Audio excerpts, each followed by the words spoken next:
Yes. അപ്പൊ അത് policy making, നയം രൂപീകരിക്കുക. ഞാൻ പറഞ്ഞു ആ നയത്തിനനുസരിച്ചായിരിക്കും ഗവൺമെന്റിന്റെ ഭാഗമായിട്ട് വരുന്ന മറ്റു അഡ്മിനിസ്ട്രേഷന്റെ ഭാഗമായിട്ട് വരുന്ന മറ്റുള്ളവർ മുന്നോട്ട് പോകേണ്ടത്. ഇപ്പൊ കണ്ണൂർ യൂണിവേഴ്സിറ്റി ഒരു സിലബസ് നിർമ്മിക്കുന്നു. ആ സിലബസ് നിർമ്മിക്കുമ്പോൾ ഇപ്പൊ കേന്ദ്ര ഗവൺമെന്റിന്റെ ഭാഗമായിട്ട് വരുന്ന NCT, ഇപ്പൊ നമ്മൾ B.Ed കോളേജ് ആണെങ്കിൽ NCT ഇന്ത്യയിലെ മൊത്തം സ്ഥലങ്ങളിലും ഏത് രീതിയിലാണ് സിലബസ് നിർമ്മിക്കേണ്ടത് എന്ന ഫ്രെയിം വർക്ക് കൊടുക്കും. അതിനനുസരിച്ച് അത് മറികടക്കാതെ ഓരോ സ്ഥലത്തുള്ള പ്രത്യേകതകൾക്കനുസരിച്ചൊക്കെ ആയിരിക്കും എന്ത് ചെയ്യുന്നത്, കരിക്കുലത്തെ നിർമ്മിക്കുന്നത്. അപ്പൊ പോളിസി മേക്കിംഗ് ഇത് അഡ്മിനിസ്ട്രേഷന്റെ ഭാഗമാണ്, നയ രൂപീകരണം. ദെൻ ഫൈനാൻഷ്യൽ സപ്പോർട്ട്, സാമ്പത്തിക സഹായം നൽകുക. ഓരോ ഇൻസ്റ്റിറ്റ്യൂഷന്റെയും ആവശ്യത്തിനനുസരിച്ച്, ഓരോ ബോഡിയുടെയും ആവശ്യത്തിനനുസരിച്ച് സാമ്പത്തിക സഹായം നൽകാം. ഇപ്പോൾ എയ്ഡഡ് കോളേജുകളെ സംബന്ധിച്ചിടത്തോളം ഗവൺമെന്റിന്റെ സാമ്പത്തിക സഹായം ഉണ്ടാവും. അതേ സമയത്ത് നമ്മൾ പറയുന്ന ഈ അഡ്മിനിസ്ട്രേറ്റീവ് കമ്മിറ്റി, നമ്മൾ സാധാരണ മാനേജ്മെന്റ് കമ്മിറ്റി എന്ന് വിളിക്കുന്ന കമ്മിറ്റികളുടെ സാമ്പത്തിക സഹായം ഉണ്ടാവും. ഇപ്പൊ financial support. Then curriculum framing, curriculum നിർമ്മിക്കുക, പാഠ്യപദ്ധതി തയ്യാറാക്കുക. ഞാൻ പിന്നീട് പറയും എങ്ങനെയാണ് പാഠ്യപദ്ധതി വരുന്നത്, ഗവൺമെന്റിന്റെ റോൾ എന്താണ്, role of state in curriculum construction എന്ന് പറയുന്ന ടോപ്പിക് നമ്മൾ പിന്നീട് ചർച്ച ചെയ്യും. Then monitoring. മോണിറ്ററിംഗ് എന്ന് പറയുന്നത് ഇന്ത്യയിൽ ആദ്യമായി കൊണ്ടുവന്നത് ഔറംഗസേബ് ആണ് എന്നാണ് സാധാരണ പറയാറുള്ളത്. അതാ ഒരു പ്രവർത്തനം നടന്നു കഴിഞ്ഞതിന് ശേഷം അതിനെ നമ്മൾ വിശകലനം ചെയ്യുന്നത് റിവ്യൂ ആണ്. നേരെ മറിച്ച് ഒരു പ്രവർത്തനം നടന്നുകൊണ്ടിരിക്കുമ്പോൾ അതിനെന്ത് ചെയ്യാം, മോണിറ്റർ ചെയ്യാം, അതിന്റെ ആ ഒരു പുരോഗതി വിലയിരുത്തുക. ഇപ്പൊ ഫോർ എക്സാമ്പിൾ ഗവൺമെന്റ് കുറെ ഫണ്ടുകൾ കൊടുക്കുന്നു, ആ ഫണ്ടുകളൊക്കെ ശരിയായ രീതിയിലാണ് വിദ്യാഭ്യാസ സ്ഥാപനങ്ങൾ ഉപയോഗിക്കുന്നത് എന്ന് അറിയണമെങ്കിൽ ഫണ്ട് ഉപയോഗിച്ചതിന് ശേഷം സ്കൂളുകൾ അല്ലെങ്കിൽ വിദ്യാഭ്യാസ സ്ഥാപനങ്ങൾ തിരിച്ചു കൊടുക്കുന്ന കണക്ക് മാത്രം നോക്കിയാൽ മനസ്സിലാകില്ല. നേരെ മറിച്ച് ആ പ്രവർത്തനം നടക്കുന്നതിന്റെ ഇടയിൽ തന്നെ ഗവൺമെന്റ് എന്ത് ചെയ്യും, ഇൻസ്പെക്ഷൻ നടത്തേണ്ടി വരും. അപ്പൊ മോണിറ്ററിങ്, അതുപോലെ തന്നെ അപ്പോയിന്റ്മെന്റ്, ടീച്ചേഴ്സിനെ അപ്പോയിന്റ് ചെയ്തൊക്കെ അഡ്മിനിസ്ട്രേഷന്റെ ഭാഗമായിട്ടാണ് വരുന്നത്. ടീച്ചേഴ്സിനെ ആയിക്കഴിഞ്ഞാലും അതുപോലെ തന്നെ നോൺ ടീച്ചിങ് സ്റ്റാഫിനെ ആയിക്കഴിഞ്ഞാലും. So appointment, recruitment also is done by administration. Then review. Review means revision of curriculum, revision of the different schemes. Yeah, all these are done by the administration. Maybe by the government, or maybe by the minister, maybe by different departments of government, maybe by universities, maybe by the administrative committees of different educational institutions. And then comes management, execution of the policy. And see, policy is being constructed by who? Administrators, yeah, right? Administrators. Then such policy, or the policies constructed by the administrators are executed by management, organized by management. Yeah, right? So here comes the importance of management. Then institutional planning. Each institution is unique, so there should be institutional planning without violating the policies of administrators. Then coordination of the activities of all the members of that particular educational system or institution. Then distribution of works. അഥവാ ആളുകളുടെ, അധ്യാപകരാണെങ്കിൽ അധ്യാപകരുടെ അവരുടെ qualification അനുസരിച്ച്, അവരുടെ കഴിവുകൾക്കനുസരിച്ച് എന്ത് ചെയ്യാം, വർക്കുകൾ വിതരണം ചെയ്യുക, ഓരോരുത്തർക്കും ഓരോ വർക്ക് ഏൽപ്പിച്ചു കൊടുക്കുക. ഇതൊക്കെ മാനേജ്മെന്റിന്റെ ഭാഗമാണ്. ഇതൊക്കെ വിദ്യാഭ്യാസ സ്ഥാപനത്തിൽ ചെയ്യുന്നത് ആരാണ്? ഹെഡ് ഓഫ് ദി ഇൻസ്റ്റിറ്റ്യൂഷൻ ആണ്. അതുകൊണ്ടാണ് അദ്ദേഹമാണ്. ഒരു സ്കൂളിനെ സംബന്ധിച്ചിടത്തോളം ഹെഡ് മാസ്റ്റർ ആണ് മാനേജർ. ഒരു കോളേജിനെ സംബന്ധിച്ചിടത്തോളം പ്രിൻസിപ്പാളാണ് മാനേജർ. ഓർഗനൈസിങ്, കാര്യങ്ങളൊക്കെ എന്ത് ചെയ്യാൻ നടത്തുക.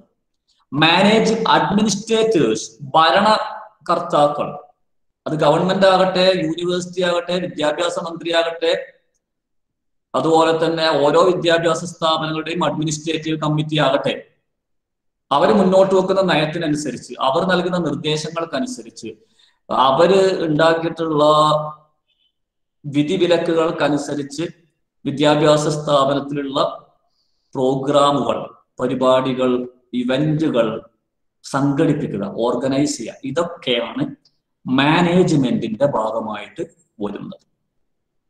Yeah, got the idea? Yes. Yes. Right. I think you have got the idea. Yes, sir. അപ്പൊ ഇത് നിങ്ങളുടെ മനസ്സിലുണ്ടാവും. അപ്പൊ ഞാൻ നേരത്തെ പറഞ്ഞ ഒരു പ്രോസസ്, ഇത് രണ്ടും, ഈ അഡ്മിനിസ്ട്രേഷനും മാനേജ്മെന്റും പരസ്പര ധാരണയോടുകൂടി, പരസ്പര ബഹുമാനത്തോടുകൂടി, ആത്മാർത്ഥതയോടുകൂടി, അർപ്പണ മനോഭാവത്തോടുകൂടി മുന്നോട്ട് പോയാൽ മാത്രമേ ഒരു സിസ്റ്റം എന്ന രീതിയിൽ വിദ്യാഭ്യാസം വിജയപ്രദമാണ് എന്ന് നിങ്ങൾക്ക് പറയാൻ സാധിക്കൂ, അല്ലെങ്കിൽ വിജയപ്രദമാക്കാൻ നിങ്ങൾക്ക് സാധിക്കൂ. മഹാനായ എസ് രാധാകൃഷ്ണൻ, ലോകപ്രശസ്തനായ വിദ്യാഭ്യാസ ചിന്തകൻ, നമ്മൾ ടീച്ചേഴ്സ് ഡേ ആഘോഷിക്കുന്നത് അദ്ദേഹത്തിന്റെ ജന്മദിനവുമായിട്ട് ബന്ധപ്പെട്ടാണ്. അദ്ദേഹത്തിന്റെ ഒരു പ്രസംഗത്തിൽ അദ്ദേഹം പറയുകയുണ്ടായി, ഇന്നത്തെ വിദ്യാർത്ഥികൾ നാളത്തെ പൗരന്മാരാണ്. നാളത്തെ പൗരന്മാർ എന്ന് പറഞ്ഞു കഴിഞ്ഞാൽ അവരാണ് നാളെ രാഷ്ട്രത്തെ നിർമ്മിക്കേണ്ടത്. രാഷ്ട്രം എന്ന് പറയുന്ന ബിൽഡിംഗ് നിർമ്മിക്കപ്പെടുന്നത് ഇന്ന് ക്ലാസ് റൂമിലുള്ള ഈ വിദ്യാർത്ഥികൾ എന്ന ഇഷ്ടികകൾ കൊണ്ടാണ്. ആ ബിൽഡിങ്ങിന്റെ ഏതെങ്കിലും ഒരു ഭാഗത്ത് കിടക്കുന്ന ഒരു ഇഷ്ടിക, ഏതെങ്കിലും ഒരു ഭാഗത്ത് കിടക്കുന്ന ഇഷ്ടിക ഡാമേജ് ആകുകയാണെങ്കിൽ, അത് തകരാറാകുകയാണെങ്കിൽ, അത് മോശമാവുകയാണെങ്കിൽ, ആ ബിൽഡിംഗ് മുഴുവൻ പൊളിഞ്ഞു വീഴാനുള്ള സാധ്യതയുണ്ട്. അതുകൊണ്ട് ഓരോരുത്തരെയും നന്നാക്കിയെടുക്കണം എന്ന് പറഞ്ഞതുപോലെ ഒരു വിദ്യാഭ്യാസ സംവിധാനത്തിന്റെ ഭാഗമായി വരുന്ന അഡ്മിനിസ്ട്രേഷന്റെയും മാനേജ്മെന്റിന്റെയും ഭാഗമായി വരുന്ന ഓരോരുത്തരും അർപ്പണ മനോഭാവത്തോടുകൂടി, ആത്മാർത്ഥതയോടുകൂടി പ്രവർത്തിച്ചാൽ മാത്രമേ വിദ്യാഭ്യാസ സംവിധാനം ഫലപ്രദമായി, വിജയകരമായി മുന്നോട്ട് കൊണ്ടുപോകാൻ സാധിക്കും. അങ്ങനെയാണെങ്കിൽ ഒരു സിസ്റ്റം എന്ന രീതിയിൽ വിദ്യാഭ്യാസം ഫലപ്രദമായി കൊണ്ടുപോകാൻ സഹായിക്കുന്ന ഘടകങ്ങൾ എന്തൊക്കെയാണ് എന്നൊരു ചെറിയ ചർച്ച നമ്മളിവിടെ നടത്തുകയാണ്. ഇവിടെ നിങ്ങളൊരു കാര്യം ശ്രദ്ധിക്കേണ്ടത് the factors which determine the effectiveness of educational system ആണ്. നേരത്തെ നമ്മളൊരു കാര്യം ചെയ്തിട്ടുണ്ട്, the factors which influence the educational system. വിദ്യാഭ്യാസ രംഗത്തെ സ്വാധീനിക്കുന്ന ഘടകങ്ങൾ എന്ന് പറഞ്ഞ ഫിലോസഫിക്കൽ ഫാക്ടർ, അങ്ങനെ കുറെ കാര്യങ്ങൾ പറഞ്ഞിട്ടുണ്ട്. അത് മൊത്തത്തിലുള്ള ഒരു കാര്യമാണ്. ഇവിടെ ഞാൻ പറയുന്നത് വിദ്യാഭ്യാസം ഒരു സംവിധാനം എന്ന രീതിയിൽ, ഒരു ഫോർമൽ സിസ്റ്റം എന്ന രീതിയിൽ വിദ്യാഭ്യാസം വിജയപ്രദമാക്കാൻ സഹായിക്കുന്ന ഘടകങ്ങൾ, അതിനെക്കുറിച്ചാണ് ഞാൻ ഇവിടെ സംസാരിക്കാൻ പോകുന്നത്. സോ നമുക്ക് ഓരോന്നായിട്ട് ചർച്ച ചെയ്യാം. Effective policy making by the administrators. നമ്മൾ പറഞ്ഞ അഡ്മിനിസ്ട്രേഷൻ വിദ്യാഭ്യാസ സംവിധാനത്തിന്റെ ഒരു ഭാഗമാണ്. പോളിസി ഉണ്ടാക്കുന്നത് ആരാണ്? നയം രൂപീകരിക്കുന്നത് അഡ്മിനിസ്ട്രേറ്റേഴ്സ് ആണ്. അപ്പോൾ ഒരു സമൂഹം, ആ സമൂഹത്തിന് അതിൻ്റെതായ ഒരു ഫിലോസഫി ഉണ്ടാവും, ആ സമൂഹത്തിന് അതിൻ്റെതായ ഒരു പ്രത്യേകത ഉണ്ടാവും. Each and every society has got it's on unique nature. It has got its own social background. It has got its own philosophy. And if you look at India, you can see that social diversity is an inclusive feature of our nation, India.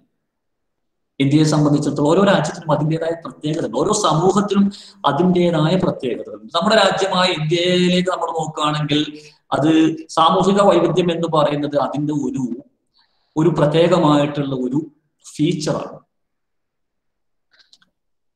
അങ്ങനെ വരുമ്പോ ആ സാമൂഹിക വൈവിധ്യം എന്ന് പറയുന്ന ഫീച്ചറിനനുസരിച്ച്, അല്ലെങ്കിൽ സാമൂഹിക വൈവിധ്യത്തിന്റെ ഭാഗമായി വരുന്ന മതവൈവിധ്യം, ഭാഷാ വൈവിധ്യം, ഭൂമിശാസ്ത്രപരമായ വൈവിധ്യം, വ്യക്തിപരമായ വൈവിധ്യം, അത് ഒരുപാട് കാര്യങ്ങൾ. ഈ കാര്യങ്ങളൊക്കെ പരിഗണിച്ചുകൊണ്ടുള്ള ഒരു നയം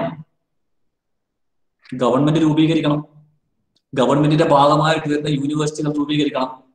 ഗവൺമെന്റിന്റെ ഭാഗമായിട്ട് വരുന്ന അഡ്മിനിസ്ട്രേഷന്റെ ഭാഗമായിട്ട് വരുന്ന കോളേജ് മാനേജ്മെന്റ്, കോളേജ് അഡ്മിനിസ്ട്രേറ്റീവ് കമ്മിറ്റികൾ രൂപീകരിക്കണം. ഇപ്പൊ നമ്മൾ ഒരു ഉദാഹരണം പറഞ്ഞു കഴിഞ്ഞാൽ, നമ്മുടെ ഒന്നാമത്തെ സെമസ്റ്ററിൽ നമ്മൾ ഒരു കാര്യം പഠിച്ചിരുന്നു. നിങ്ങൾ പഠിച്ചതൊക്കെ കൂട്ടി വായിക്കാൻ ശ്രമിക്കണം. ഞാൻ അധികം ചോദ്യങ്ങൾ ചോദിക്കാത്തത് നിങ്ങളുടെ ഈ ഒരു ഓൺലൈൻ പ്ലാറ്റ്ഫോമിൽ നമ്മൾ കഴിഞ്ഞ വർഷം നമുക്ക് കുറച്ചുകൂടെ കൂടുതൽ ചോദ്യങ്ങളും ഉത്തരങ്ങളൊക്കെ ആയിട്ട് മുന്നോട്ട് പോയിരുന്നു. പക്ഷേ ഈ പ്രാവശ്യം ആർക്കും മറുപടി പറയാൻ സാധിക്കാത്തൊരവസ്ഥയാണ്. പറയുന്നത് കേൾക്കുന്നില്ല, മുറിഞ്ഞു പോകുന്നു. അതുകൊണ്ടാണ് ഞാൻ ഡിസ്കഷൻ ഒരു വൺ വേ ഡിസ്കഷൻ ആയി പോകുന്നത്. നിങ്ങൾ കൂട്ടി വായിക്കാൻ ശ്രമിക്കുക. നമ്മുടെ ഒന്നാമത്തെ സെമിസ്റ്ററിൽ നമ്മൾ ഇന്ത്യൻ ഭരണഘടനയിലുള്ള ചില പോസിറ്റീവ് ഡിസ്ക്രിമിനേഷന്റെ ഭാഗമായിട്ട് ചില കാര്യങ്ങൾ പറയുന്നുണ്ട്. അപ്പൊ അതിൽ പറയുന്നുണ്ട്, ഈ മൈനോറിറ്റിയുടെ ഭാഗമായിട്ട് നടത്തപ്പെടുന്ന വിദ്യാഭ്യാസ സ്ഥാപനങ്ങൾ, മൈനോറിറ്റിയുടെ ഭാഗമായി നടത്തപ്പെടുന്ന വിദ്യാഭ്യാസ സ്ഥാപനങ്ങളിൽ മൈനോറിറ്റിക്ക് വേണമെങ്കിൽ അവരുടെ മതപരമായ ഇൻസ്ട്രക്ഷൻ നൽകാം. എന്നാൽ ആ ഇൻസ്ട്രക്ഷൻ നിർബന്ധമായി നൽകാനുള്ള അവകാശം അവർക്കില്ല എന്നാണ്. അപ്പൊ സ്വാഭാവികമായും ഇത് ഭരണഘടന എന്ന് പറയുന്നത് അഡ്മിനിസ്ട്രേഷന്റെ ഒരു ഭാഗമാണ്. അപ്പൊ ഒരു മൈനോറിറ്റി ഇൻസ്റ്റിറ്റ്യൂഷൻ പറയുകയാണ് അവരുടെ മതപരമായിട്ടുള്ള കാഴ്ചപ്പാടുകൾ, അവർ മുന്നോട്ട് വെക്കുന്ന പ്രാർത്ഥനകൾ, അവർ മുന്നോട്ട് വെക്കുന്ന വസ്ത്രധാരണ രീതി, അത് തന്നെ മറ്റുള്ളവർ എല്ലാവരും, ആ സ്കൂളിൽ വരുന്ന എല്ലാവരും പിന്തുടരണം എന്ന് പറയുന്നൊരു നയം ആ ഒരു സ്ഥാപനത്തിന്റെ അഡ്മിനിസ്ട്രേറ്റീവ് കമ്മിറ്റി മുന്നോട്ട് വെക്കുകയാണെങ്കിൽ പ്രശ്നമാണ്, അല്ലെ? അത് പലതരത്തിലും ബാധിക്കും. ആ ഒരു പ്രത്യേക സമുദായത്തിൽപ്പെട്ട അല്ലെങ്കിൽ ആ ഒരു പ്രത്യേക വിഭാഗത്തിൽപ്പെട്ട ആളുകൾ പ്രതിഷേധം നടത്തും, അവർ സമരം വിളിക്കും, അവർ ഇഷ്യൂ ആക്കും. അങ്ങനെ അതൊക്കെ നമ്മുടെ വിദ്യാഭ്യാസത്തെ തകർക്കാൻ, ഒരു വിദ്യാഭ്യാസ സംവിധാനത്തെ തകർക്കാൻ മാത്രമേ സഹായിക്കൂ.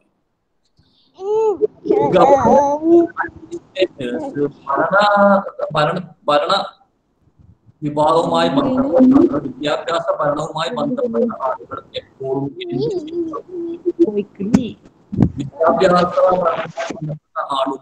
എപ്പോഴും ഒരു സമൂഹത്തിന്റെ പ്രത്യേകതകൾ കണക്കിലെടുത്തുകൊണ്ട് ആ സമൂഹത്തിലെ ജനങ്ങളുടെ താല്പര്യമറിഞ്ഞുകൊണ്ട് വ്യത്യസ്ത വിഭാഗങ്ങളുടെ സംസ്കാരത്തെക്കുറിച്ച് മനസ്സിലാക്കിക്കൊണ്ട് എല്ലാവരെയും പരിഗണിച്ചുകൊണ്ടുള്ള നീതികേടില്ലാത്ത, നീതിയുക്തമായ, നടപ്പിലാക്കാൻ സാധിക്കുന്ന നയപ്രഖ്യാപനം നടത്തേണ്ടതുണ്ട്. അത് വിദ്യാഭ്യാസ സംവിധാനത്തെ സംബന്ധിച്ചിടത്തോളം ഏറ്റവും പ്രധാനപ്പെട്ട ഒരു കാര്യമാണ്.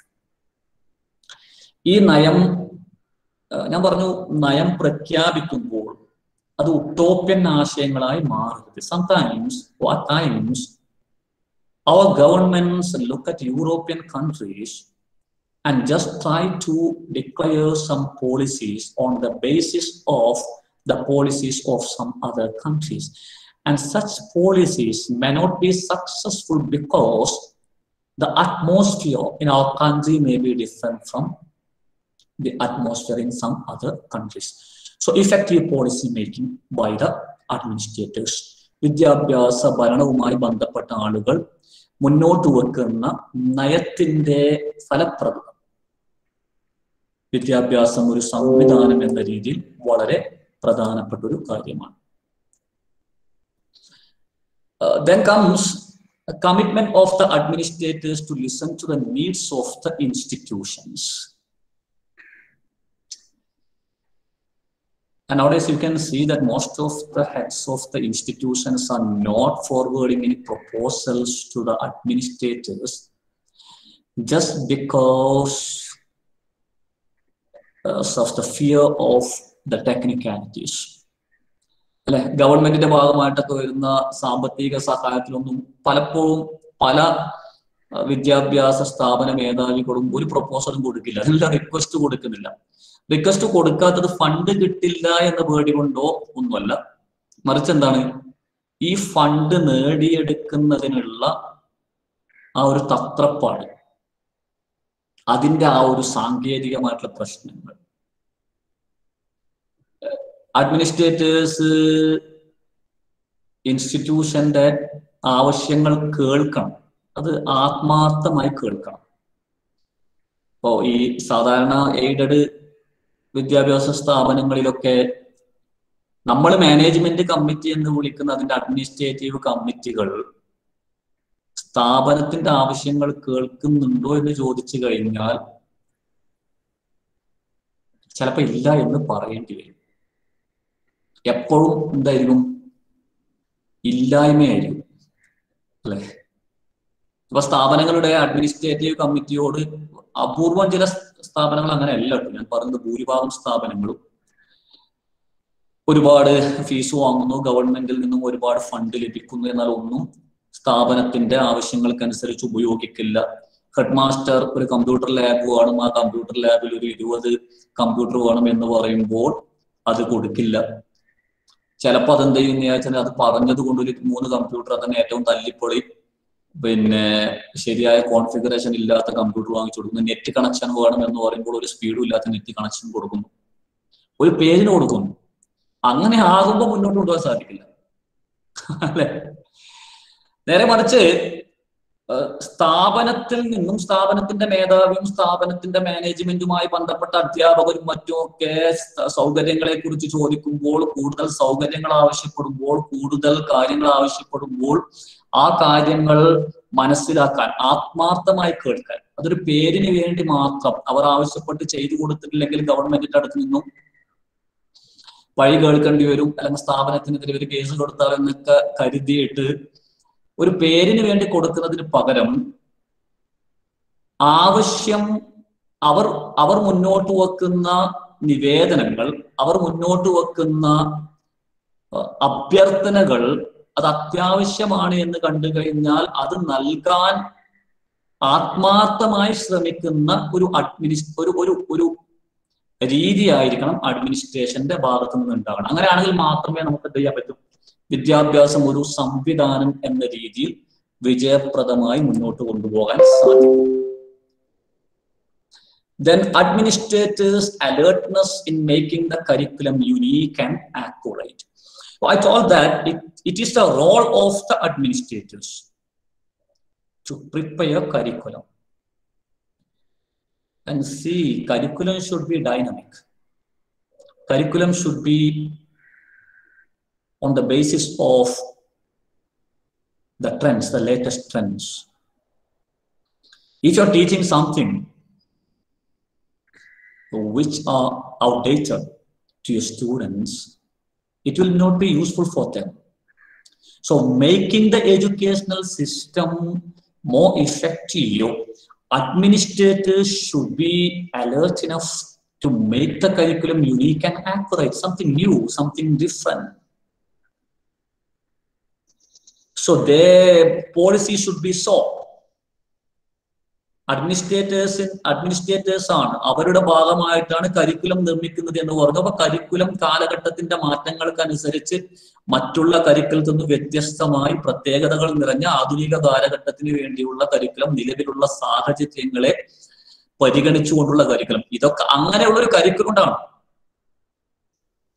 അങ്ങനെയുള്ള ഒരു സിലബസും കരിക്കുലൊക്കെ ഉണ്ടാണ്. ഇത് സിലബസ് നിർമ്മിക്കുന്ന സമയത്ത് ഒരു സിലബസ് കമ്മിറ്റിയെ നിയമിക്കും. ആ സിലബസ് കമ്മിറ്റിയിൽപ്പെട്ട ആളുകൾ തലേ ദിവസം നെറ്റിലൊന്ന് സെർച്ച് ചെയ്യും. എന്നിട്ട് കുറെ യൂണിവേഴ്സിറ്റികളിലും കോളേജുകളിലെ സിലബസിൽ നിന്നും അവിടെ നിന്നും കുറെ കഷ്ണങ്ങൾ എടുക്കും. എന്നിട്ട് അതൊക്കെ കൂട്ടിച്ചേർത്തുകൊണ്ട് എന്ത് ചെയ്യും, പിറ്റേന്ന് കരിക്കുലം കൺസ്ട്രക്ഷൻ കമ്മിറ്റി മീറ്റിംഗിൽ വരും. അന്നൊരു 2 മണിക്കൂർ അവിടെ ഇരുന്ന് കരിക്കുലവും തയ്യാറാക്കി എന്ത് ചെയ്യും, DA ടി എ ഒക്കെ വാങ്ങിച്ച് ട്രാവൽ അലവൻസും ഡെയിലി അലവൻസ് ഒക്കെ വാങ്ങിച്ച് തിരിച്ചു പോവും. No use. ആത്മാർത്ഥമായ ശ്രമം കരിക്കുലത്തെ മാറ്റാൻ, പാഠ്യപദ്ധതി സൃഷ്ടിക്കുമ്പോൾ അത് നവീനമാക്കാൻ, അത് വ്യത്യസ്തമാക്കാൻ, അത് പുതിയ ട്രെൻഡുകൾക്കനുസരിച്ചാക്കാൻ, അങ്ങനെയുള്ള ആത്മാർത്ഥമായ ശ്രമം അഡ്മിനിസ്ട്രേഷന്റെ ഭാഗത്തു നിന്നുണ്ടാവണം. എന്നാൽ മാത്രമേ വിദ്യാഭ്യാസ സംവിധാനം വിജയപ്രദമായി മുന്നോട്ട് കൊണ്ടുപോകാൻ സാധിക്കൂ. മറ്റൊരു വളരെ പ്രധാനപ്പെട്ട കാര്യമാണ് systematic monitoring by the administrators. ഫണ്ടൊക്കെ അനുവദിച്ച് അതൊക്കെ ശരിയായ രീതിയിൽ വിനിയോഗിക്കുന്നുണ്ടോ എന്ന് നോക്കണം. ഇപ്പൊ ഞാൻ മുമ്പ് university UGC sponsored national seminar നടത്തി. അപ്പൊ ഞാൻ UGC സ്പോൺസേർഡ് നാഷണൽ സെമിനാർ ഞാൻ കണ്ടിട്ടുള്ള ഒരു വലിയൊരു പോരായ്മ എന്ന് പറഞ്ഞത്, നമ്മൾ കോർഡിനേറ്റേഴ്സ് സമർപ്പിക്കുന്ന പ്രൊപ്പോസലിനനുസരിച്ചുള്ള ഫണ്ട് UGC അയച്ചു തരും. പ്രോഗ്രാമുകൾ നടത്തിയതിനു ശേഷമുള്ള ഒരു റിപ്പോർട്ട് നമ്മൾ അയച്ചു കൊടുക്കണം. ശരിക്കും നമ്മൾ ഈ ഫണ്ടൊക്കെ വളരെ സത്യസന്ധമായി ഫലപ്രദമായി ഉപയോഗിക്കുന്നുണ്ട് എന്ന് ആ പ്രോഗ്രാം നടക്കുന്ന സമയത്ത് ഉറപ്പുവരുത്താനുള്ള ഒരു സംവിധാനം, ഒരു മെക്കാനിസം UGCക്ക് ഞാൻ കണ്ടിട്ടില്ല. ഇപ്പൊ ഗവൺമെന്റ് ഫണ്ടുകൾ അനുവദിക്കുന്നു, ആ ഫണ്ടുകൾ അനുവദിച്ചതിന് ശേഷമുള്ള പ്രവർത്തനങ്ങൾ വളരെ ഫലപ്രദമായി അഴിമതിയില്ലാതെ ഫണ്ടുകൾ വകമാറ്റാതെ ചെലവഴിക്കപ്പെടുന്നുണ്ട്. എന്തിനാണോ ഫണ്ട് കൊടുത്തത് ആ പ്രവർത്തനം തന്നെയാണ് നടത്തുന്നത് എന്ന് പ്രവർത്തനം നടക്കുന്ന സമയത്ത് മോണിറ്റർ ചെയ്യാൻ ഒരു മെക്കാനിസം നമ്മുടെ ഒരു സിസ്റ്റത്തിൽ ഉള്ളതായിട്ട് എനിക്ക് മനസ്സിലായിട്ടില്ല. So there should be systematic monitoring. There should be inspection. നമ്മളെപ്പോഴും ചെയ്യുന്നത് ഇപ്പൊ NAC പോലും നേരത്തെ പറഞ്ഞ് സ്ഥാപനത്തോട് നേരത്തെ ഒരു റിപ്പോർട്ട് തയ്യാറാക്കാൻ പറയും. നമ്മൾ റിപ്പോർട്ട് തയ്യാറാക്കുന്നു. നമുക്ക് വേണമെങ്കിൽ ആ സമയത്ത് കുറെ ഫോട്ടോ ഒക്കെ എടുത്തിട്ട് റിപ്പോർട്ട് തയ്യാറാക്കാം. റിപ്പോർട്ട് അയച്ചു കൊടുക്കുന്നു. നമ്മൾ ഇതൊക്കെ ചെയ്യുന്നുണ്ട് എന്നതിന് എന്താ തെളിവുള്ളത്? അല്ലെ, നമ്മളിപ്പോ ഒരു സെമിനാർ നടത്തുന്നു, ഒരു സെമിനാറിന്റെ ബ്രോഷർ ആർക്ക് വേണമെങ്കിലും ഉണ്ടാക്കാം.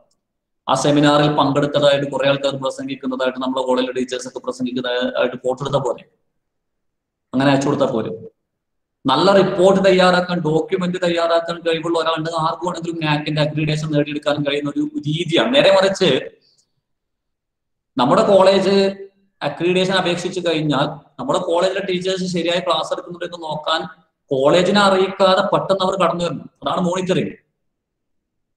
അങ്ങനെ ഒരു ഇൻസ്പെക്ഷൻ നടക്കണം. ഇതൊക്കെ നടക്കുന്നുണ്ടോ? അല്ലെങ്കിൽ പഠിക്കുന്ന കുട്ടികളെ ഇവിടെ വന്നിട്ട് അധ്യാപകരുടെ മുമ്പിൽ നിന്നും അവരോട് ഫീഡ്ബാക്ക് തേടുന്നതിന് പകരം അവരുടെ ഇമെയിലിലൂടെ അവരോട് ഫീഡ്ബാക്ക് തേടണം. അതൊക്കെയാണ് മോണിറ്ററിങ് എന്ന് പറയുന്നത്. ഇന്നലെ നമ്മുടെ PhDയുടെ ഭാഗമായിട്ടുള്ള ഒരു ക്ലാസ്സിൽ സുധീർ സാർ പറഞ്ഞ ട്രയാങ്കുലേഷൻ എന്ന് പറഞ്ഞൊരു കാര്യം, ട്രയാങ്കുലേഷൻ ഓഫ് ദ ഇൻഫർമേഷൻ എന്ന് പറഞ്ഞ ഒരു നമ്മൾ കളക്ട് ചെയ്യുന്ന ഡാറ്റ അത് ശരിക്കും ആക്യുറേറ്റ് ആണ് എന്ന് മനസ്സിലാക്കാൻ നമ്മളത് ഒരുപാട് തലത്തിലൂടെ പോകേണ്ടി വരും. അതിനൊരു ഉദാഹരണമായിട്ട് അദ്ദേഹം പറഞ്ഞത്, ഒരു NAC വിസിറ്റിന് പോയ സമയത്ത് അവിടെയുള്ള അധ്യാപകർക്ക് ഭയങ്കര കഴിവുള്ള അധ്യാപകരാണ്. അവർ എല്ലാ അധ്യാപകരും 10ഉം 20ഉം ഒക്കെ സെമിനാറിൽ പങ്കെടുത്തിട്ടുണ്ട്. ഒരുപാട് ആളുകൾ ഒരുപാട് ജേർണലുകളിൽ ലേഖനങ്ങൾ പ്രസിദ്ധീകരിച്ചിട്ട് എല്ലാത്തിന്റെയും ഡോക്യുമെന്റ്സ് ഉണ്ട്. അവസാനം കുട്ടികളുമായി രഹസ്യമായി സംസാരിച്ചപ്പോൾ കുട്ടികൾ പറഞ്ഞത് ഇവരെയൊന്നും ഇവിടെ കിട്ടാനില്ല എന്നാണ്. കാരണം ഇവരൊന്നും പഠിപ്പിക്കാറില്ല, ഇവരൊക്കെ എന്താണ് സെമിനാർ പേപ്പർ അവതരിപ്പിക്കാൻ പോവാണ് പറഞ്ഞാല്. വിവരം നമ്മൾക്ക് കിട്ടണമെങ്കിൽ വ്യത്യസ്തമായ സ്രോതസ്സുകളിലൂടെ പോകണം. മാത്രമല്ല ഒരു പ്രവർത്തനം നടക്കുമ്പോൾ മോണിറ്ററിങ് നടക്കണം. ഞാൻ വളരെ വിശദമായി പറയുന്നത്, നിങ്ങളൊക്കെ വിദ്യാഭ്യാസത്തിന്റെ ഭാഗമായിട്ട് പോകുന്നവരാണ്. ചിലപ്പോൾ നിങ്ങൾ അഡ്മിനിസ്ട്രേഷന്റെ ഒക്കെ ഭാഗമായേക്കാം. അപ്പോഴൊക്കെ ശ്രദ്ധിക്കേണ്ട കാര്യങ്ങളാണ്. നമുക്ക് ചെയ്യാൻ കഴിയുന്നത് നമ്മൾ ചെയ്യണം. എക്സാമിന് എഴുതുക എന്നുള്ളത് മാത്രമല്ല. So there should be systematic monitoring by the administrators. There should be effective mechanisms for testing, for verifying that all the activities are being organized in the proper manner. It should be there. This systematic monitoring is by the administrators should be there in an educational system. The appointment of quality faculty by the administrators. I may ask you, do you believe that appointment of quality faculty Is there? Do you believe? What is the criteria for appointment, especially in the aided institutions? ശരിക്കുണ്ടോ?